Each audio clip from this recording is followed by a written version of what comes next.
Nous sommes le 2 février 2022, vous êtes sur le Phocéen pour le Phocéen JT. On va parler de Lyon-Marseille avec un point sur une précision sur les adversaires, le Phocéen du match.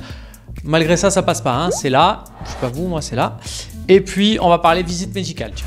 Alors c'est pas lui qu'on a envie d'insulter ou d'incriminer après la défaite, mais Moussa Dembélé, l'auteur du deuxième but pour les Lyonnais, était censé être forfait pour ce match car positif dimanche. Comment a-t-il pu jouer cette rencontre? Eh bien, il a eu un PCR négatif mardi matin et bien sûr du côté de Lyon, ça a été silence radio jusqu'à la rencontre, un coup de bluff qui, bon, n'aurait pas dû quand même empêcher l'OM de gagner ce match avec un meilleur coaching.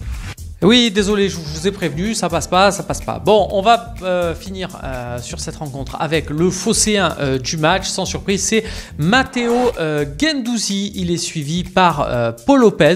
C'est les deux seuls qui ont la moyenne. Et puis William Saliba à 4,9 parce que c'est vrai, avant ce deuxième but, donc où il se fait mystifier par Dembélé, il avait quand même plutôt fait un bon match, Saliba. On termine avec des déclats assez intéressants du médecin du club, Abdou Sbihi, sur les visites médicales.